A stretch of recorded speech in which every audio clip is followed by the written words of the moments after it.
Imagine a state's economy as a complex machine. On a normal day, it runs smoothly. Gears turn, pistons fire, and commerce flows.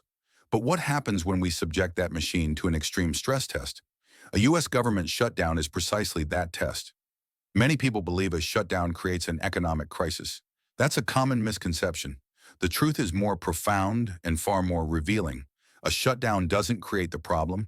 It simply shines a powerful X-ray onto the economic body of a state, exposing the hairline fractures, the structural weaknesses, and the pre-existing conditions that have been there all along. A government shutdown does not create an economic crisis in these 10 states. It merely exposes the pre-existing critical flaws in their economic architecture that have made them dangerously dependent and vulnerable. Today, we are not just listing casualties of political gridlock. We are conducting an economic autopsy. We will count down from 10 to 1, not to rank misfortune, but to diagnose the 10 most dangerous structural flaws in the American economy that a shutdown brings to light. This is an investigation into the hidden vulnerabilities that threaten our nation's stability. Number 10. Arizona. The surface-level symptom in Arizona is obvious and immediate. When Washington shuts down, the state's multi-billion-dollar tourism industry takes a massive hit. With over 34,000 direct federal civilian employees and a total of over 96,000 workers whose jobs are tied to federal funding, the immediate shock is significant. But the chaos seen at the gates of the Grand Canyon is just a symptom of a much deeper economic flaw. The diagnosis for Arizona's economy is a classic case of gateway community dependence. This is an economic model where the prosperity of an entire region is tethered to a single, federally controlled asset. For decades, communities like Flagstaff, Tucson, and Page have built their entire economic ecosystems, hotels, restaurants, tour operators, and retail shops, around the magnetic pull of national parks. This strategy is highly profitable during times of stability, but it also represents a catastrophic failure of risk diversification. When the federal government, the sole operator of this main attraction, decides to lock the gates or reduce services, it doesn't just furlough a few park rangers. It effectively turns off the life support for the entire regional economy. The businesses in these gateway communities have no alternative driver of commerce. They are completely exposed to the whims of decisions made thousands of miles away. A shutdown reveals that this isn't a resilient, diversified economy. It's a high-risk venture that has wagered its entire future on the uninterrupted operation of a single, vulnerable entity. Number 9. Colorado. Diagnosis. The disconnected two-speed economy. In Colorado, a shutdown presents a tale of two vastly different crises unfolding simultaneously. On one hand, the state's high-tech corridor along the Front Range, home to federal research labs like NIST and NOAA, grinds to a halt. Over 41,000 federal employees are furloughed, and with them, a significant portion of the state's advanced research and development sector is frozen. On the other hand, in the mountain resort towns like Estes Park and Aspen, the tourism-dependent economies suffer as national parks become inaccessible and visitor confidence wanes. This is the primary symptom. The underlying economic flaw it exposes is a disconnected two-speed economy. Colorado essentially operates as two separate economic entities that coexist but do not effectively support one another in a crisis. The first is a modern, high-wage, federally funded knowledge economy concentrated in its urban centers. The second is a more fragile, seasonal, service-based economy scattered throughout its rural and mountain regions. A healthy, resilient economy would see these sectors providing a buffer for each other, but a shutdown reveals their fatal disconnect. The urban tech sector, heavily reliant on federal grants and contracts, cannot pivot to support the rest of the state because its primary client has disappeared. Simultaneously, the rural tourism sector cannot absorb the shock because its own customer base is also vanishing. Instead of one sector cushioning the blow for the other, they fall together. The shutdown proves that Colorado's two economic engines are not linked to the same powertrain, making the entire machine dangerously unstable under pressure. Number 8. Alabama. Diagnosis: the golden handcuff syndrome. When the federal government stops writing checks, the city of Huntsville, Alabama, feels it more than almost any other place in America. The state has over 41,000 federal civilian jobs, with a massive concentration in the aerospace and defense sectors surrounding NASA's Marshall Space Flight Center and the Redstone Arsenal. The immediate symptom of a shutdown is the near paralysis of this high-tech hub, but this paralysis reveals a more chronic underlying condition. The diagnosis for Alabama's economy is the golden handcuff syndrome. This is a classic economic phenomenon known as crowding out. For decades, the steady, lucrative, and high-prestige flow of federal dollars into Huntsville has created a powerful economic gravity well. It has attracted the best engineering talent, the most significant capital investment, and the sharpest entrepreneurial focus. While this has built a world-class aerospace hub, it has come at a cost. These golden handcuffs have inadvertently stifled the growth of a diverse, dynamic, and independent private sector. Why would a brilliant engineer risk starting a new tech company when a secure, high-paying job with a NASA contractor is available? Why would local venture capital invest in unproven startups when there are billions to be made from stable government contracts? The result is an economy that is incredibly strong in one specific area but underdeveloped in many others. A shutdown simply exposes this reality. When the federal spigot is turned off, there is no robust, independent private sector ready to pick up the slack. The decades of federal nourishment have, paradoxically, weakened the economy's natural immune system and its ability to survive on its own. Number 7. West Virginia, diagnosis, legacy dependence. In West Virginia, the pain of a government shutdown is not just about the furlough of over 17,000 federal employees. The real vulnerability lies in the state's profound reliance on federal transfer payments, such as Medicaid, Social Security, and various income support programs. These programs are not just a part of the budget, they are a fundamental component of personal income for a significant portion of the population. This extreme sensitivity to federal payment delays is the symptom. The diagnosis is a deep-seated economic flaw known as legacy dependence. This condition is rooted in history. With the catastrophic decline of its once dominant coal industry, West Virginia was left with a massive economic wound. Instead of that wound being healed by the growth of a new, self-sustaining industry, it was largely treated with the pain relief of federal aid. Over time, this has created a structural dependency. Federal funds in West Virginia are often not an investment in future growth, but rather a life support system for an economy that has lost its primary engine. The state's economy has shifted from one of production to one of reliance on external subsidies. A shutdown acts as a cruel diagnostic tool. It reveals that the state's economic health is not being generated from within. Instead, it is dependent on a consistent infusion from an external source. When that infusion is paused, the economy doesn't just slow down.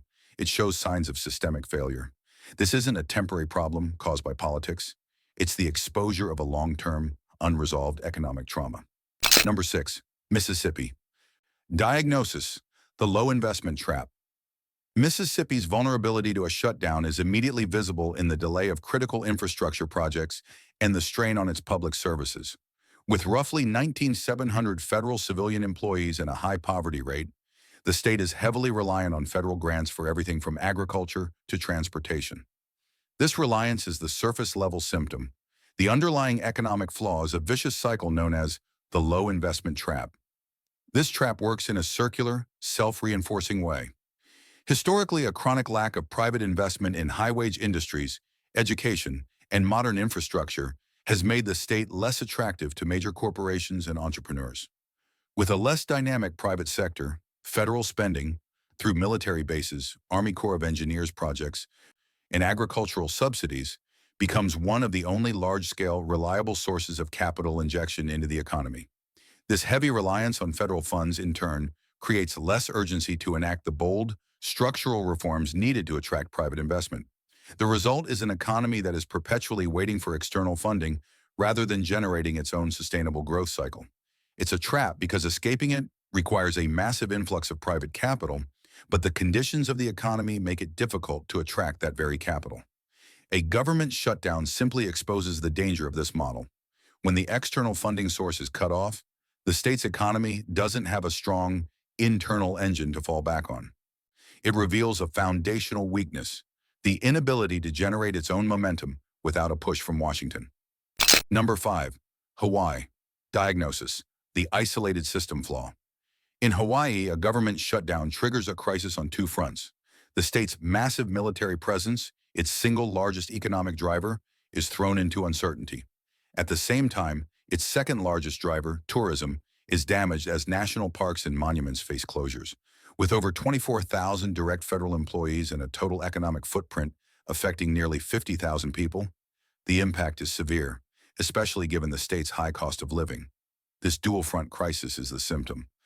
The diagnosis is a unique and dangerous economic condition, the isolated system flaw.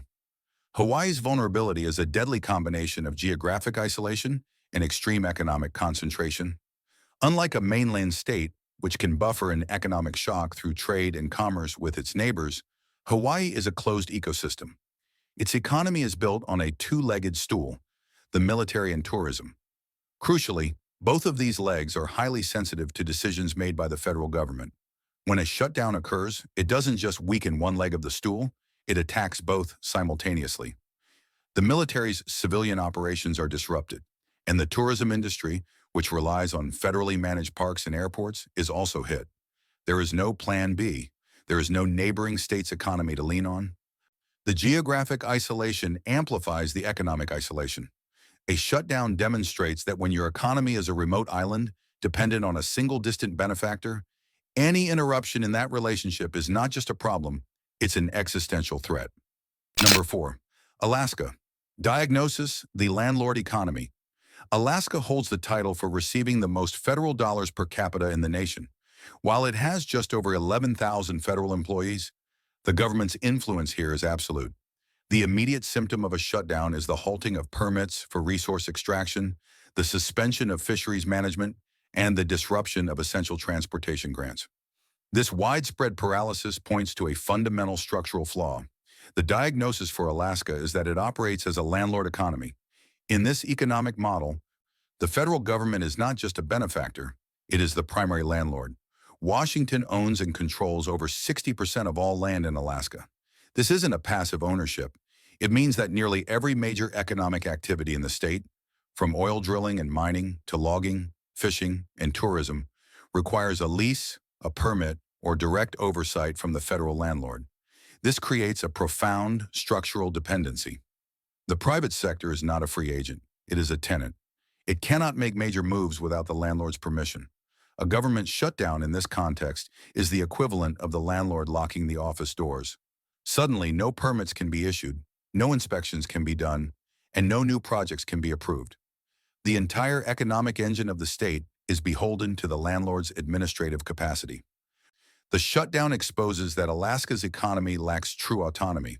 Its prosperity is fundamentally contingent on the goodwill and operational stability of its largest landowner, revealing a deep-seated vulnerability that is written into the very map of the state.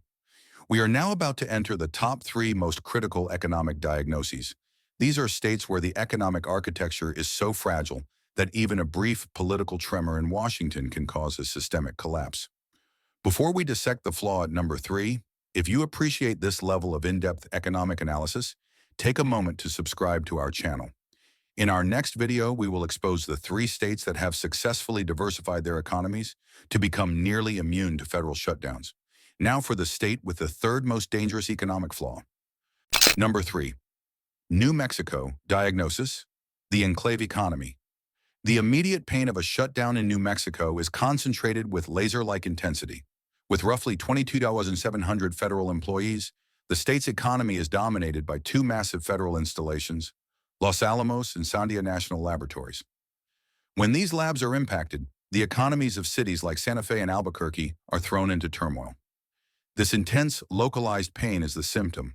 The diagnosis of the state's underlying condition is that of an enclave economy. This flaw is subtle but dangerous. New Mexico's high-tech, high-wage national labs operate as prosperous economic islands, or enclaves, within a much larger sea of a lower-wage, less developed state economy. In a healthy system, these centers of excellence would create a powerful spillover effect, seeding new private companies, nurturing a local supply chain, and lifting the entire state's economy. But in New Mexico, this spillover has been weak. The labs are insular. They are economic fortresses that have very little organic connection to the broader economy around them. A government shutdown exposes this disconnect with brutal clarity. When the funding for these enclaves is cut, their prosperity vanishes. And because there was no meaningful economic integration with the rest of the state, there is nothing to fall back on. The surrounding desert, so to speak, has not been irrigated by the wealth of the oasis. The shutdown proves that having world-class institutions is not enough. Without a strategy to spread that wealth and innovation, a state is left with a fragile model of isolated prosperity, vulnerable to collapse the moment its external support is removed. Number 2. Maryland. Diagnosis: the monoculture economy. The sheer scale of Maryland's federal workforce is breathtaking. With over 144,000 direct federal civilian employees and possibly as many as 160,000, the state is home to a dense concentration of America's most critical agencies: the NIH, the FDA, the NSA. When a shutdown happens, the economic impact is not a ripple, it's a tsunami. This overwhelming systemic shock is the symptom. The diagnosis is a textbook case of a monoculture economy. In agriculture, a monoculture is when a farmer plants only one type of crop. This is extremely efficient and profitable when conditions are perfect, but it is catastrophically vulnerable to a single disease or pest. Economically, Maryland has done the same. In the counties surrounding Washington, D.C., an entire economic ecosystem has evolved to cultivate and serve a single crop: the federal government, the real estate market, the retail sector, the professional services industry, even the school systems. All are calibrated to the rhythms and demands of this one client. This lack of economic diversity is a massive structural flaw. A government shutdown is the pest that this monoculture is uniquely unable to defend against.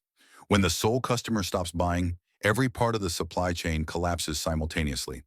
There are no other major industries to absorb the shock. There is no economic diversity to provide resilience. The shutdown reveals that the state's impressive economic output is not a sign of robust health, but of a dangerous, hyper-specialized dependency. It's a structure built for maximum efficiency in a stable world, but maximum fragility in a volatile one. Number 1. Virginia. Diagnosis: the symbiotic economy. And finally, we arrive at number 1, Virginia. On the surface, it shares many symptoms with Maryland. It has the highest number of federal civilian workers in the nation, at over 147,000. It is home to the Pentagon and a vast constellation of federal agencies, and it is surrounded by a massive ecosystem of defense and technology contractors. The chaos of a shutdown here is absolute, but the underlying economic flaw is the most advanced and dangerous of all. The diagnosis for Virginia is that of a symbiotic economy, and it represents the final, most perilous stage of federal dependency. In this model, the line between the public sector and the private sector has been effectively erased. The defense contractors of Northern Virginia are not merely vendors to the government. They are an integrated, inseparable part of it. Personnel, funding, and culture flow seamlessly between the Pentagon and the corporate campuses of Arlington and McLean. A former general becomes a C-suite executive. A government project manager is hired by the very contractor they used to oversee. This creates a symbiotic relationship where each side is completely dependent on the other for its existence. A government shutdown, therefore, is not an external shock to the system. It is an autoimmune disease. The system begins to attack itself. The private sector cannot rescue the public sector because, for all practical purposes, they are the same entity. The flow of money doesn't just stop from the government to the companies. The entire circulatory system of the regional economy seizes up. This is the ultimate vulnerability. It's a structure with no firewall, no redundancy, and no escape hatch. A shutdown exposes the fact that in Virginia, the public and private sectors are not two pillars holding up an economy. They have merged into a single column, which, when it cracks, brings the entire structure down with it. From Arizona's reliance on a single tourist attraction to Virginia's fatal economic symbiosis, a clear pattern emerges. A government shutdown is a political fever that reveals the underlying health of a state's economy. The chaos and financial pain are merely the symptoms. The true diseases are structural: a lack of diversification, a history of unresolved economic trauma, and an over-reliance on a single, powerful benefactor. These 10 states are not just victims of a political fight, they are case studies in economic fragility, and their vulnerability serves as a warning for the entire nation. This brings us to a critical, forward-looking question. Beyond the immediate crisis of a shutdown, which of these underlying economic weaknesses do you think poses the greatest long-term threat to America's stability, and why? Join the discussion in the comments below. Thank you for joining us on this investigation.